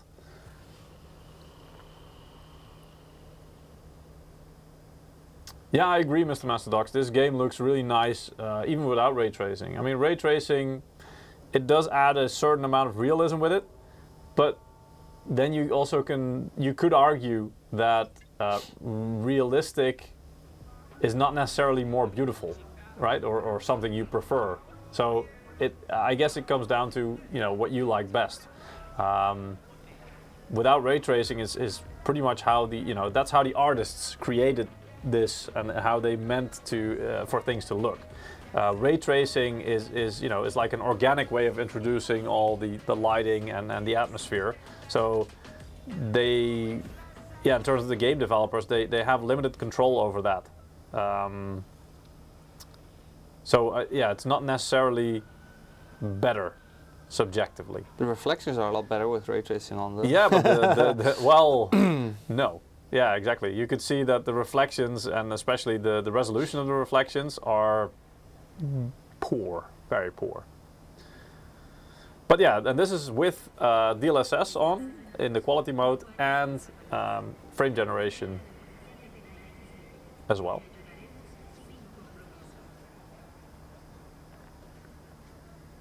Quite good. Yeah, I mean, now you're getting close to 140 FPS, so there you go. You go from above 80 to, yeah, that's an increase of like 60, almost 60 FPS on top of 80. So that's a pretty damn huge increase. Maybe it's time to do another giveaway as well. Yep, yep. Let's draw another winner. Yes. So, if you want to compete in this giveaway, guys, we're still doing some after this one. So you can still participate. The Stream Elements bot will post a link for it in the YouTube chat and the Twitch chat if that's where you're watching. If not, go to msi.com msi.com/2/insider and you can find the giveaway there. Yeah, feel free to still join in, guys. There's still more to win. Yeah. Today we're giving away Steam codes, and the next winner is Ni Kim Yong. Ni Kim Yong. Ni Kim Yong. Yeah, congratulations. But yeah, congrats. You also win a Steam wallet code. We're going to give away at least one more later on this stream, so you still have a chance to win, of course. Yep. And yeah, let us know if you have any specific questions or opinions you'd like to share. Again, like there's a lot of things here that are subject to opinion as well. Like if you think frame generation is a valid thing and adds value, or if it's just, you know, if it's cheating. And again, it depends, I guess, on how you look at it. How's the total power consumption looking? I don't have the number, to be fair, but I would argue and I would guess. Well, actually, I can do a calculation, let's say, because the two things that are drawing the most power will be the GPU and the CPU, right? So if we add both of the max numbers, which should be in Afterburner here, here we go. We have the core clock, the CPU usage. What is the wattage? Should be somewhere here as well. At least for the GPU. The CPU we might have to go to HW info, but the max value for the GPU is 214. If I round it up to the top, 214 watts. And the GPU power, I guess, oh, so the CPU power, I guess, is not mentioned in Afterburner, but I'm just going to check to be sure. It might be. I'd be surprised. Oh, actually, no, oh, okay, that's per core. Oh, okay, yeah. Right. Is there a total number? This looks accurate, actually. 86.2. So that would put it at around 300 watts in total. Yeah. And then you add a little bit on top of it for the motherboard, the memory, the CPU cooler, etc., etc., etc. Let's say that accounts for, I mean, if that accounts for even 50 or 100 watts on top of it, I mean, 50 watts is probably already quite high of an estimate. So let's say 350 watts total. I mean, and if you want to, I mean, then you might still need to calculate like the monitor. You know, if you really want to add everything onto it, then it might be a bit more. But yeah, just the system itself, around 350 watts ish, I would say. Is the power limit increasable in Afterburner? On the gaming card, yes. Here, what I'll do is I'll show you quite quickly. Scaling here. Don't crash it. No. I've put the scaling to as big as I can, so it's just to make things as visible as possible for you guys. What you can do is, before you can do that, you need to go to the settings. So that's the cogwheel or the gear if you're American on the left.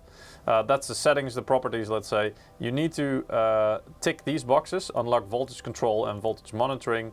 Then Afterburner will tell you, well, I'll need to restart, obviously, and not the whole PC, but just Afterburner, the software needs to restart. That will unlock these settings for you, and what you can do then is these sliders basically. So you have voltage, and actually in this case it's still locked. That might be because, yeah, maybe there needs to be a new MSI Afterburner version, I'm not sure. So maybe in a new version it will be, this will be available. I'm not sure why this is not available, but it could be because the 4070 is still quite new. Normally this is where you could move that slider basically, and then the core clocks, it's similar like this. So the core clocks you can also put like this, and obviously you shouldn't throw these to the max. That's a bad idea. If you want to fry it. No, you will not fry it, but basically if you then apply it, the card will probably just, you know, it will just black screen or something, and while trying to apply it, and basically tell you nope. And then it will reset back to its default value. So it's not like you're going to ruin the card. Don't be afraid of that. But it's like it won't do you any good anyway. So there's no point. And you can always reset back to the default values by the reset button here. That's quite easy.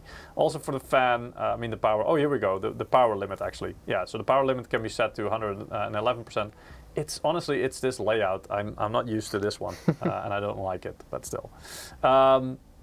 So the power limit, indeed, you can set it to 111, and the temperature limit. Normally these are linked. You can decouple them as well to say, well, the power limit is fine, but the temperature limit I'm not comfortable with, you know, over 80 degrees, so I'll limit it to that. You get a lot of possibilities there. You can also I mean, you saw some people mentioning about undervolting earlier as well. You basically do the reverse. What you do is you put the power limit. Normally it's at 100%. And what you do is you just move it down and say, look, I just want to have 90%. And you can calculate how much that is by, you know, the default power usage or power limit is 215 watts. 90% of 215 watts is, I'm bad at math, but, you know, that's like 21, almost 22 watts less, right? That's a tenth, 10%. And you can do this, you know, all the way down to, in this case, 46%. Now, if you're going to undervolt it that far, that's going to impact performance quite a bit. So, not recommended. Up to you, of course, but not recommended. But I've seen instances, and we've done this in the live stream, I believe it wasn't it 4080 or something? Where we actually were undervolted by about 20% or something. We tried multiple settings. And with that GPU at least, it would only cost about 5% performance. But the reduced power usage was quite big, and that also meant the temperature stayed quite a bit lower. So, you know, if you're, for example, I know people who have small form factor builds. Mike, who's also on this channel. Next week, actually, he'll be here, and he does this as well. Because if you're a small form factor build, or you like especially silent builds, you achieve that by kind of, you know, minimizing and mitigating the thermal output as well.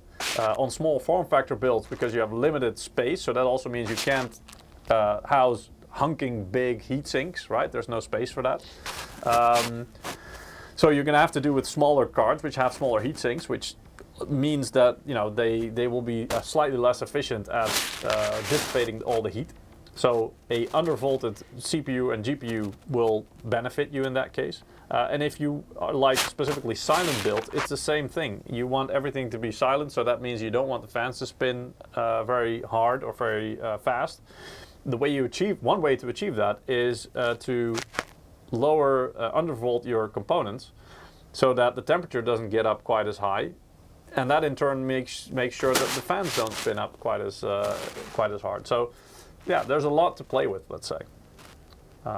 Actually, I would say undervolting these days is probably more popular and more common than overclocking. But anyway. It makes sense. Yeah, so that's how you can do it. All right, so We still need to check the performance settings on DLSS. the performance settings on DLSS? Yes. How do you mean?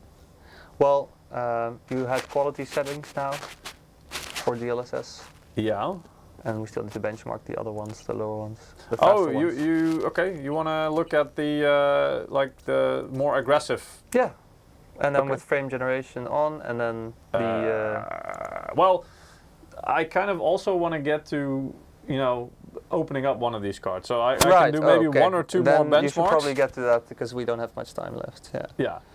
Well, I want to show one thing indeed. So if you're really, and this is the extreme, so the opposite of the quality mode. So it's very aggressive, and it's more about this benchmark. What I'm going to show you is more about visual fidelity or lack thereof. But that's the thing that DLSS can do. So on the quality mode, it will basically try to upscale from the next resolution down, let's say. So we're on 4040p. That means that the quality preset will start upscaling from a base image of 1080p Full HD. But if you go down to balanced, what it will do is it will, and this is a guess, I don't know the exact numbers, but I think balanced, for example, can use a 720p. And then performance will use something like 480p or something. But then I don't, ultra performance, I don't think this will use 240p, but I mean, you get the idea, right? So it basically, it downs the resolution it's using to upscale from. So the lower you go, so ultra performance is the lowest base resolution, which means your performance will be really good, as in your FPS. But the visual quality of the thing that you're presented with is going to be really bad, and I'm going to show you the example, and that's because oh, I'm not sure if I applied it actually. Wait. Yeah, I might have forgotten to click apply there. I think you did. But what it will do is, it's trying to upscale from such a low resolution, and when it's doing that, it's missing a lot of information potentially, which means, no, I think this is still, yeah, this is probably the ultra performance mode. And you'll see a lot of shimmering and things, wobbly and like on the lights, it's less sharp. On the lights there, the lines at the bottom of the lamps can be even interrupted at some points. Text will be less legible. There's more shimmering. There's more artifacting going on there. And again, this is the most extreme example, so we really don't recommend to put it in extreme performance mode on DLSS, because sometimes even looks like things move while they don't. Yeah. But that's just because it's the DLSS algorithm and the tensor cores basically are trying to fill in big gaps in the in the picture, in the frames, because the resolution it's using to upscale from is so low, such a low resolution, that when it's trying to stretch that image up to a big resolution, the gaps between objects and pixels becomes quite large, and it will invariably start to make mistakes when trying to fill those up, when trying to fill in the gaps. So yeah. Anyway, but yeah, a lot of shimmering, shiny edges, a lot of weird artifacting, but you do get 134 FPS. So I mean, there you go. It's quite nice. FPS is win, but maybe not for Cyberpunk. Well, again, that really depends. Cyberpunk is like it's an FPS game, but it's not competitive. So it's kind of like in the middle somewhere. Yeah. You still want it to be responsive, because you need to be able to aim and pop those headshots. But at the same time, it's not like a Twitch fast-paced shooter like a competitive title. Yeah. So it's not quite there. Not Valorant. No, exactly. Yeah. Oh, ultra performance is using 480p. Yeah, that makes more sense indeed. I was going to say I want to do the steps to kind of illustrate my point, but I wasn't sure about the exact numbers indeed. But yeah, that sounds reasonable. So 480p is a very low resolution, just for your reference, to upscale to 4040p. So yeah. Try to watch a video on YouTube in 480p. Yeah, you'll get the idea indeed. And then, I mean, honestly, then it's still quite impressive that DLSS manages to upscale it to the level that it does. Oh yeah, totally. So, all right. Yes. Let's put this thing to the side a bit. Actually, you know what? I'm gonna have to shut it down then, otherwise it's gonna be in the way. Now to the fun part. Well, how do you mean the fun part? Oh, everything's You mean fun. this wasn't fun? Yeah, it was. Yeah. It was fun for me. I don't know about you. All right, let's. But we like to break stuff here, right? Or No, not open break. stuff No, up. no. That's you're thinking about Eric. Yeah, true. That's not me. I'm responsible. I haven't broken something yet. But hey, you know, there has to be a first time for everything. So don't give up on me just yet. Today might be the day. Yes. Today is my day. No. Yeah, we have about 20 minutes left, so I'll do Yeah. another giveaway if that's okay with you. Oh, it's fine with me, yeah. So yeah, we're still doing a giveaway after this, guys. Go to msi.com/2/insider if you want to participate for Steam credit. There's a Gleam link there that you should be able to find. If not, you can find it on the Twitch chat. Oh, this is getting funky, Peter. What? You were on top of me on my lap. But you can still participate. The Stream Elements bot will also spam it in Twitch and the YouTube chat. So if you can't find it, you can go find it there. And yeah, I'll draw another winner for you guys. Nice. Draw. Drum roll. It's completely random. The next one is Farmalot. Congratulations. Sir Farmalot. Sir Farmalot. That's a pretty cool damn name, man. Yeah. I, a League of Legends I wish player I or would have come up with a name like that when if ever there's a game where you have to farm stuff or. Well, there could be many games. Yeah, I know. Yeah, I mean, League especially of Legends RPGs. is technically also farming if you kill minions. Well, yeah, exactly. That's the thing, right? So yeah. And Minecraft, you can do farming. You can do farming simulator. pretty Oh, damn there you go, cool. farming simulator. Yeah, people are getting it. Yeah. All right. Anyway, congrats. Do you want to use the close-up for this, or? Yeah, actually, yeah. can you try? And I know I'm really messing with you here because I asked you to do the capture before, gosh, but okay. can you re-add the mobile cam for me, like the Aryan, like the native thing? Is that possible? Re-add it. Yeah. Oh right. In the sources. Yeah, not on the close-up cam page. Yeah. But there. Yeah. So sorry guys that you don't see it, but Ralph is trying to add. You have to add it as a new device. Cam phone. Yeah, exactly. That's fine.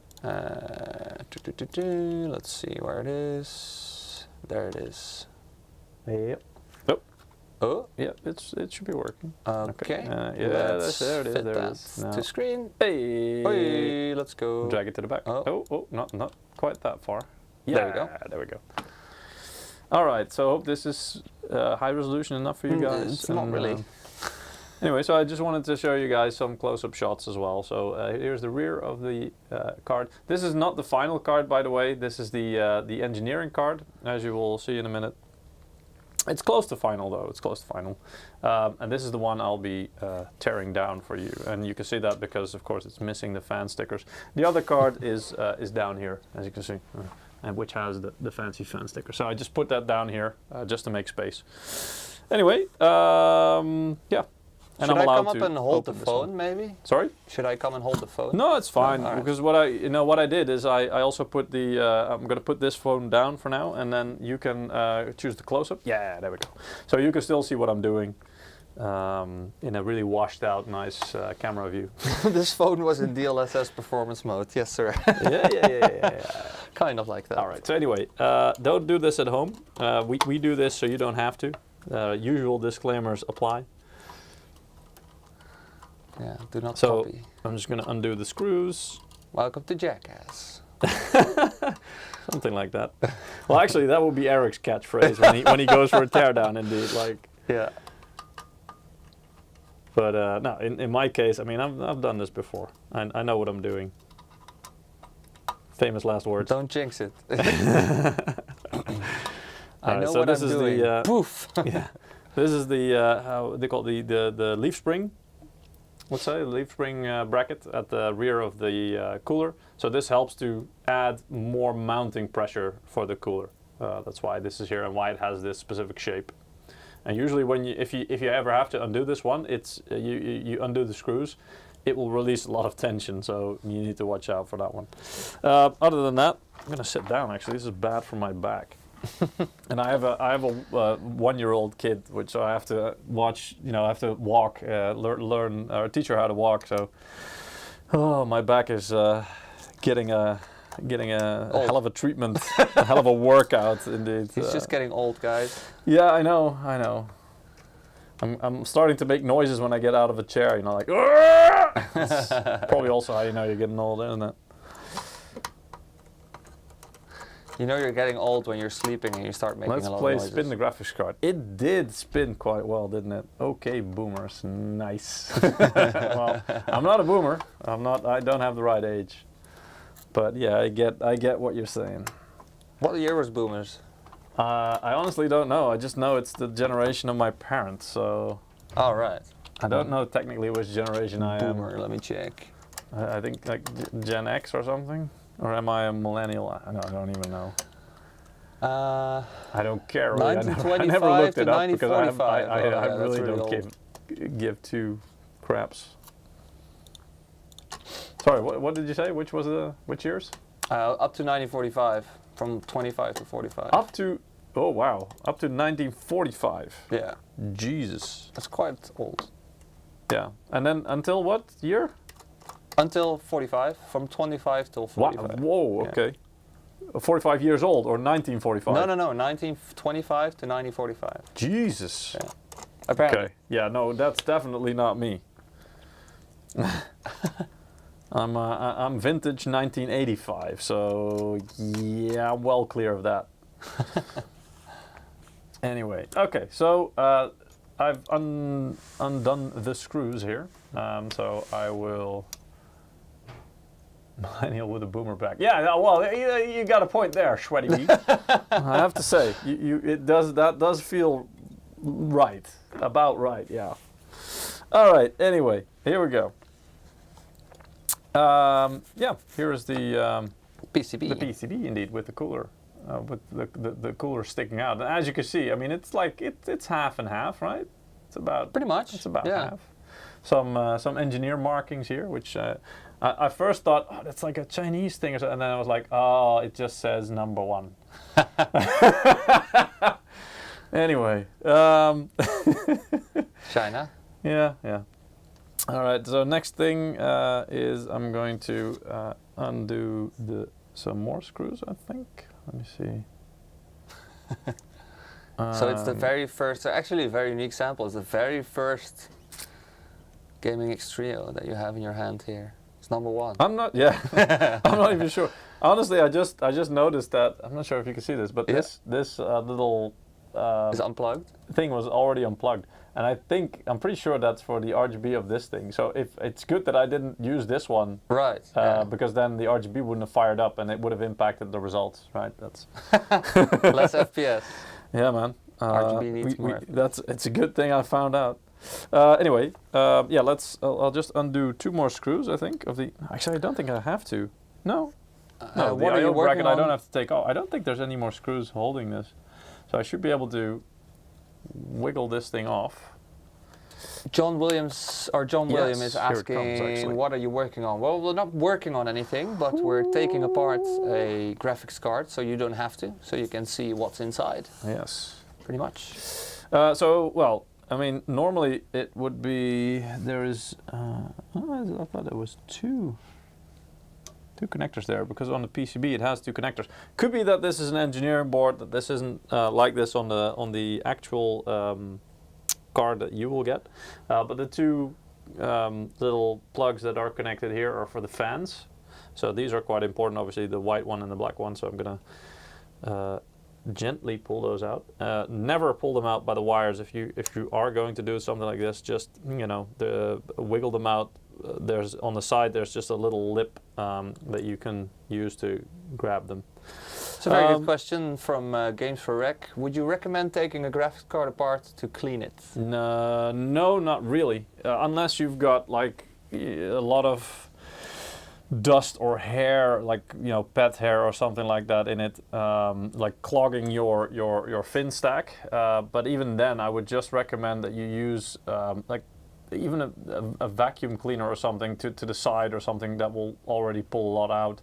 Yeah. Or if you have a compressor or something or a can of compressed air, just you can direct those into the fin stack as well. And if you blow out through one side, you'll blow a lot of stuff out the other side already. So I was about to say, I think on Amazon you can buy compressed air for that pretty cheaply, actually. Yeah. So it shouldn't be too expensive. Just a can of compressed air, and it really blows out all the dust, or most of it. Yeah. I mean, if you know what you're doing, I see NRT NT Createra also repasted their 1080 Ti. I've done that in the past as well, where I repasted an old GPU. But really, I mean, if you're at the level of 1080 Ti, it might be worth it at this point, because repasting it, like reapplying the thermal paste, what you can see here, for example, if that's only viable and will make any difference maybe after, I don't know, 6 years or something of a lot of intensive use. Or if you see your temperatures suddenly increasing dramatically in a matter of weeks, step by step, it might be worth checking it out to see if it's still okay. But to be fair, most of this thermal paste should last a couple of years at the very least. So yeah, this is also the base plate I was talking about. So this is the what we call the GPU base plate, and it's copper, but it's nickel plated. That's why it has this silvery nickel finish, let's say. But on the inside, it's copper. And then, as you can see, it covers the GPU, which is the thing that it's in the middle, basically. Here you can also see it, GPU. There you go. That's a chip. And then or basically around that, these chips, 1, 2, 3, 4, 5, 6. These are the memory modules, and each of these chips has 2 gigs. Because I know that because there are 6, and this thing has 12 gigs of VRAM. So, well, 6 times 2 is 12. So each of them must have 2 gigs of VRAM. So that's quite easy to deduce, let's say.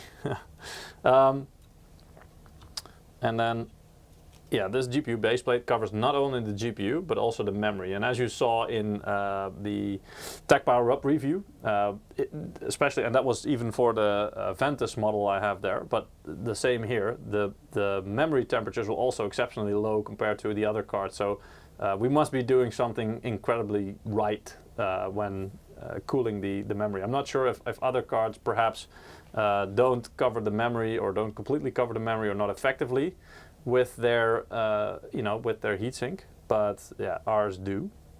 And this, if you're wondering what these things are, you can see actually indentations of the memory modules in there. So that also means that there is good contact from the memory modules to these are thermal paste. What are they called? Thermal.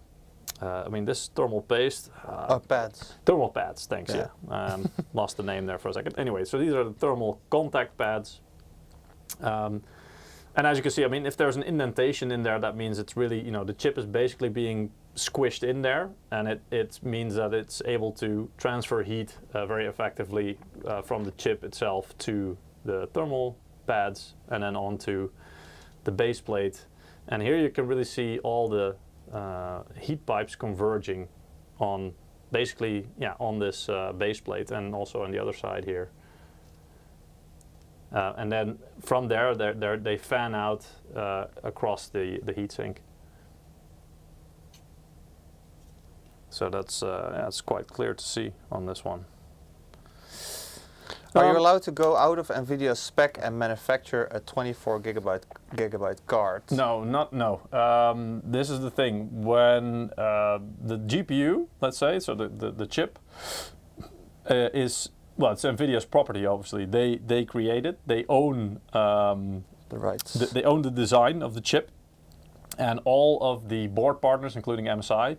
We have to buy. We are NVIDIA's customer in that regard, right? So we buy that from NVIDIA. And the chip, the memory chip configuration is linked to the GPU. So that's also decided by NVIDIA. So they decide. I mean, technically, is it possible? Yes. Are we allowed to do it under the let's say the agreement, you know, as a customer buying this from NVIDIA? No, because part of the agreement is that we also take the VRAM modules from them, let's say, and the configuration that they choose. So that's why you see quite little variance. Even most brands don't even, out of the box, don't even overclock their memory modules, even though it's possible technically. But most of them just leave them at the stock configuration. I know we also do most of the time. Also because it doesn't make a huge difference, so it's usually not really worth the effort to overclock the memory modules out of the box. But yeah.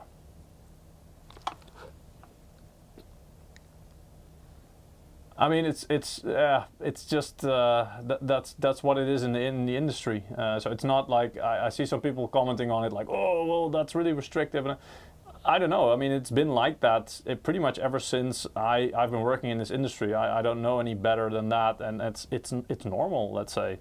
So it's not anything that is specifically good or bad. It's just that is what it is. It's part of the deal. Yes, it's restrictive, but it also means that there is, I can understand why NVIDIA would do that, because it does make sure that they have, you know, a certain amount of control. Like if one of their board partners creates a card with this GPU, you want to have a certain amount of assurance that it offers a certain amount of performance, not just the GPU itself, but also the memory included. Because you could say, well, I want to make a GPU with twice the amount of memory. You could do that. It would increase the price quite a lot, and the performance, yeah, okay, in some niche cases it might help. But what if you look at it the other way, right? If board partners also had the choice to halve the amount of memory, or even less, like, you know, you would have a 4070 with 2 gigs of VRAM. That's a bad idea, right? And that would be that would not just put that card in a bad light, but also the GPU itself. So obviously that's something that NVIDIA doesn't want, and rightly so. So yeah, to a degree, I definitely understand and even would support that, definitely. Anyway, it is what it is. And 12 gigs in most cases at the moment, especially 4040p, it's more than enough. The 2 empty memory banks functional. I don't know, honestly. It happens sometimes that you know, it's just part of the PCB design. This could be because this is an engineering board, so it could be that some of the stuff you see on here is not 100% final. I've also been told that I think on the finished card, these 2 chokes, like these are chokes for the power phases, that actually there's 2 power phases missing on this PCB. But on the one that we tested, it actually, those are included. And the one that, if you buy it, for example, the card that you will have in the box, it will have 2 more phases than this one has. So I know there are a couple of things on this PCB that are not final. So there's a big chance that, for example, these these empty places, space holders, let's say, for memory modules, are not present on finished cards, on the final cards out of the box. I'm not 100% sure about that. But yeah, tiny PCB, and I've heard a lot of people say, and I would agree there as well, I would be very interested to see how a ITX version, because it's pretty much the PCB size itself, it's quite consistent with in the past when we had ITX models. It's just about the same size as that. However, if you want to have an ITX card, you need to have a shroud with, you know, a single fan on it, and I mean, if you're talking this GPU with 200 plus watts, yeah, that's still a bit iffy, because a single fan is gonna have, you know, a lot more trouble, let's say, cooling it, especially if you also shrink the heatsink down significantly. So I'm not sure if I would make an ITX card with a single fan on this GPU specifically. But yeah, who knows? Will be interesting to see. So yeah, that's pretty much, yeah, and on the rear, I can show you the rear, but I'm not sure if there's anything interesting there to see other than, you know, there's a lot of little components connections. there. It's quite standard, I would say. It's not like with the higher end, the 4090 I believe also has memory modules on the back side of the PCB, let's say, but obviously this one doesn't. So yeah, it's just. There's actually Chinese on the back though. Yeah, I know. There's a lot of stuff. That's why, I mean, this is an engineering board, right? Yeah. I'm not kidding. This is not final. This was sent, I don't know, weeks ago, basically just to perform thermal testing and validation and to tune fan curves, let's say, to help tune fan curves for the final result. So, yeah. There's a couple of things on here that could be not on the final version.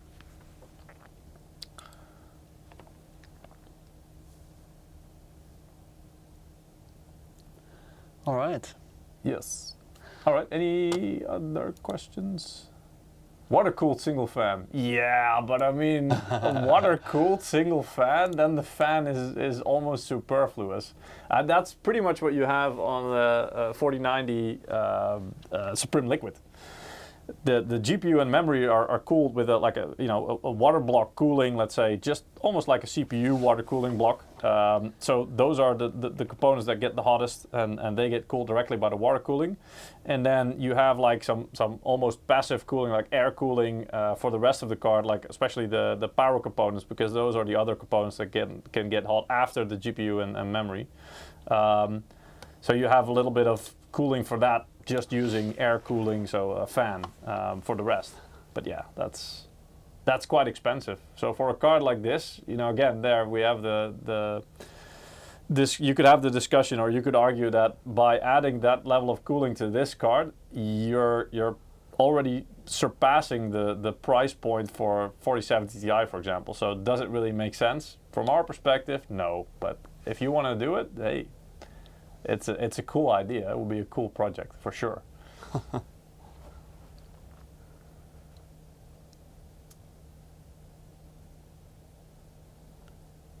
Why haven't you all done a video on the Z790 Ace? I don't know. You should probably ask Mike next live stream. He's the one in charge of motherboards. I'm not sure. I think we've done a live stream on that lineup before, though. Yeah, I feel like we have. Pretty sure we have. Yeah, but I'm not sure. But if you really want to know, you're really interested in that, then make sure you join next week, because then Mike will be here and he knows all about the motherboards. So he'll be able to tell you exactly.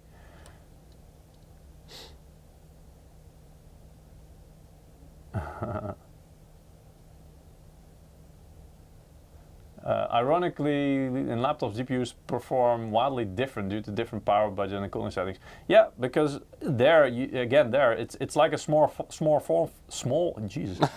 form factor build, but to an absurd degree, let's say, because there you have even less space and ability to cool your components. So you have to really go for efficiency instead of pure performance. So the desktop components, desktop graphics cards, a version of a GPU, for example, will usually have a lot more performance than the laptop version or the mobile version of that same GPU. And even within a laptop, you have very different configurations, really depending on the TDP, so the amount of power it's allowed to consume and that they can cool.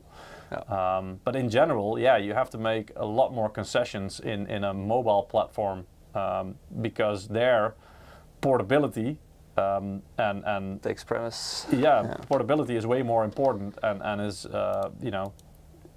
is prevalent over raw performance. Anyway, let's do one more winner, I'd say, and then probably we can call it a day. Alrighty.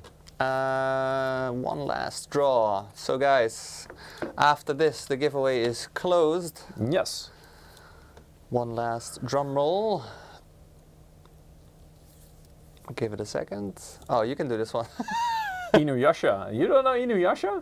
Inuyasha. Yeah, it's spelled with three N's. Wasn't it an anime or something? An anime or something? No, I don't know. Not sure if it's anime or. I'm not really into anime, a cartoon. Yeah, no. Inuyasha. Inuyasha. But there's one N too many. To be fair, in the name. Congratulations, Inuyasha. Inuyasha, with your But giveaway. congratulations, you also win a Steam wallet code. We'll send it out to you as soon as possible. Yes. Yeah. Yeah, great anime. There you go. All right. Anyway, you obviously haven't played The Last of Us. We actually did. Was it last? No, it wasn't last week. It was. Week before that. Was it? Yeah, 2 weeks ago actually. We did. The first version, though. Yeah. Yeah, exactly. It's a really nice game as well. Can recommend. Actually, it sucked Eric in to try it out. Really? And Eric is like, he has very little patience for storytelling. So you were like, are you sure? Because this game is probably mostly about Story. the story and, Yes. and not as much about like actual gameplay and stuff. Anyway. Where would the 4070 sit in comparison to the 30 series? I think that's a really nice question to maybe close the stream off with as well. You can find back the exact data if you go back in the stream, because we showed comparison charts, but it trades blow with the 3080. It trades blow. It trades blows, not trades blow. Okay. Come on, Ralph. Good one. Anyway, no, so it pretty much trades blows with the 3080. But it depends on the resolution. So higher resolution, 3080 wins out a little bit. Lower resolution, 1440p, and especially 1080p, the 4070 wins out. But yeah, it's around that level of performance. So yeah. All right. All right, cool. Next week. Yeah, so next week, well, as I mentioned, Mike is back, and he's going to do what he likes best. He's going to be building a mid-range PC in a mini ITX form factor, and he is all about the small form factor. Yeah, that's his really thing. his That's big thing, passion. yeah. So also there, if you have any questions, we showed you a little bit, of course, about some undervolting, and I know it's a popular theme these days, understandably. So if you have any questions about undervolting, Mike and our technical department did a whole live stream about that, so you can already go and watch that. But also make sure you join next week, because there you can ask any of your questions live. And yes, Mike will be happy. He loves answering these questions. It's pretty much what he lives for.